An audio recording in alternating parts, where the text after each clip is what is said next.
Dua emiten tambang batubara yaitu PT Adaro Energi Indonesia atau ADRO dan PT Indo Tambang Raya Megah atau ITMG diprediksi akan membagikan dividen di tahun ini dengan porsi yang sangat besar atau jumbo dengan dividen yield di atas 17%. Nah, buat Anda para dividen hunter, saat ini adalah saat yang tepat untuk segera membeli sahamnya.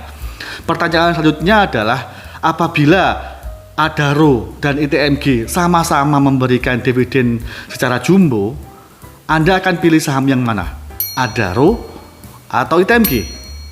Daripada bingung, yuk kita bahas satu persatu. Oke, jadi sebagai informasi bahwa ITMG akan menggelar RUPST atau Rapat Umum Pemegang Saham Terbatas pada akhir Maret 2023 dan rencananya dividen akan dibagi di bulan April mendatang. Nah, jadi kalau kita flashback di tahun 2022 yang lalu, bahwa tahun 2022 itu terjadi booming sektor energi, yaitu energi batubara, di mana dimulainya perang konflik Ukraina dan Rusia yang membuat krisis energi dan pangan melanda di seluruh dunia. Dan ini imbasnya adalah terhambatnya pasokan gas alam dan juga minyak bumi ke berbagai negara terutama di Eropa, sehingga energi yang lain seperti komoditas batubara itu banyak peminatnya.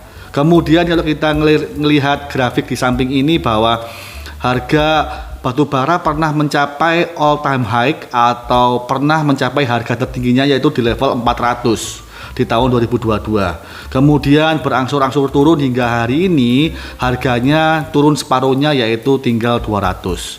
Nah, jadi dengan permintaan yang tinggi kemudian didukung pula juga harga batubara dunia yang tinggi, inilah yang membuat kinerja emiten batubara itu mempunyai kinerja yang luar biasa di tahun 2022. Oke, sekarang kita bahas laporan keuangannya untuk Adaro dan ITMG. Tapi untuk kali ini kita lihat dulu laporan keuangan income statement dari Adaro.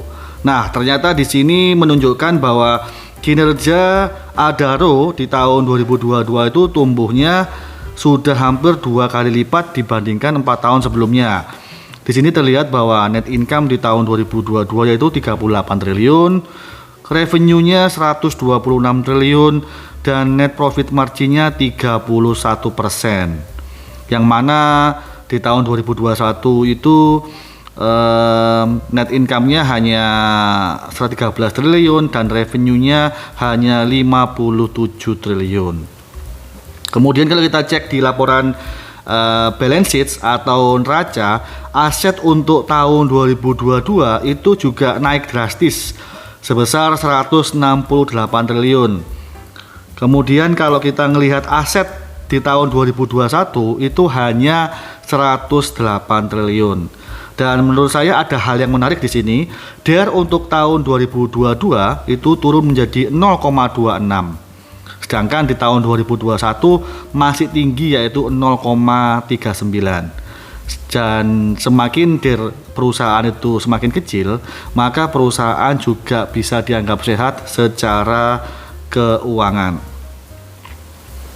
Kemudian kalau kita melihat laporan keuangan income statement ITMG, ternyata hampir sama dengan laporan keuangan Adaro ya. Di sini kita bisa lihat bahwa kinerja di tahun 2022 itu tumbuhnya sudah hampir 2 kali lipat dibandingkan dengan tahun sebelumnya. Terlihat di sini net income tahun 2022 yaitu 18,7 triliun, revenue-nya 56 triliun, dan net profit margin-nya yaitu 33 triliun. Sedangkan di tahun 2021 net income hanya 6 triliun, revenue hanya 29 triliun, dan net profit margin-nya hanya 22%. Kemudian untuk aset di sini kita juga lihat di tahun 2022 untuk ITMG asetnya tumbuh sebesar 41 triliun. Sedangkan aset untuk tahun 2021 itu hanya 23 triliun. Dan juga di sini kita bisa melihat bahwa DER-nya ITMG itu juga sama seperti Adaro, yaitu di tahun 2022 turun. Jadi untuk DER-nya ITMG di tahun 2022 itu hanya 0,03 dan 2021 itu 0,06. Kemudian di sini saya buatkan tabel perbandingan earning per share untuk Adaro dan juga ITMG. Di sini saya ambil data mulai tahun 2019 hingga tahun 2022. Untuk Adaro IPS-nya dari tahun ke tahun juga semakin naik, terutama di tahun 2022 yaitu sebesar 1.213 dan sudah membagikan dividen interim sebesar 251. Jadi semisal saya ambil dividen payout ratio secara konservatif yaitu 62%, maka dividen final tahun 2022 yaitu sebesar 501 dengan dividen yield Adaro itu tahun 2022 adalah 18%, yang mana menurut saya dividen yield 18% itu termasuk cukup besar. Kemudian untuk ITMG sama seperti Adaro, IPS-nya juga naik dari tahun ke tahun. IPS terbesar yaitu ada di tahun 2022, yaitu sebesar 16.708 dan juga sudah pernah bagi dividen interim sebesar 4.128. Jadi kalau saya coba ambil dividen payout ratio yang paling kecil yaitu 70%, maka dengan dividen final tahun 2022 yaitu sebesar 7.568 dengan dividen yield sebesar 20%. Kemudian untuk teknikal di sini saya coba bandingkan antara chart ITMG dan chart Adaro, di mana saya coba pakai time frame 1 weeks ya. Jadi time frame yang agak besar. Dan di sini kita bisa melihat bahwa Adaro dan ITMG itu memiliki kesamaan yang mirip ya. Di mana tahun 2022 di tahun 2022 awal itu harga naik pelan-pelan hingga mencapai puncak di bulan Oktober. Dan kemudian semenjak November hingga hari ini atau tahun 2023 harganya itu kemudian berangsur-angsur turun.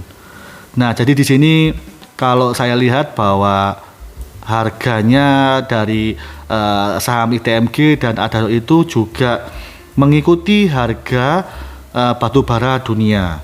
Yang mana jika harga batubara naik, maka harga emiten batubara kita juga naik. Tapi sebaliknya, jika harga batubara dunia turun, maka biasanya harga saham batubara kita juga akan turun. Oke, jadi kesimpulannya adalah baik Adaro ataupun ITMG itu di tahun 2022 mempunyai kinerja yang sangat bagus, ditunjukkan dengan dividen yang besar pada saat pembagian nanti. Dan kalau Anda sebagai dividend hunter, inilah saat yang tepat untuk Anda membeli sahamnya. Jangan sampai ketinggalan untuk membeli sahamnya pada saat kumdit nanti.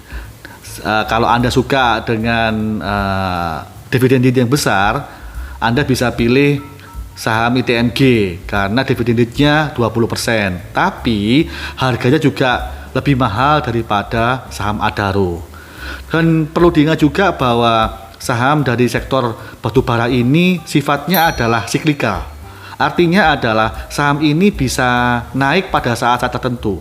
Misalnya ketika harga batubara dunia naik, maka biasanya kecenderungan saham batubara juga akan naik. Tapi sebaliknya, ketika harga batubara dunia turun, maka saham batubara juga bisa turun sangat dalam. Jadi fluktuasinya sangat besar. Nah, saran saya adalah kita boleh suka dengan saham batubara. Kita bisa mengoleksi beberapa saham batubara, asalkan kita harus mengikuti money management. Sebaiknya kita harus punya maksimal adalah 20% kepemilikan saham batubara dari total portofolio investasi kita. Kenapa? Karena untuk mencegah atau mereduksi ketika harga saham batubara sedang koreksi dalam. Oke, demikian video kali ini. Di sini saya sampaikan kembali bahwa tidak ada paksaan untuk jual atau beli saham apapun. Jadikanlah ini sebagai bahan edukasi, referensi, dan tambahan informasi buat Anda. Anda terus harus melakukan yang namanya do your own research sebelum mengambil keputusan untuk investasi saham Anda. So, kalau Anda suka dengan video ini, jangan lupa untuk klik tombol like dan subscribe-nya. Kita ketemu di video berikutnya. Sampai jumpa.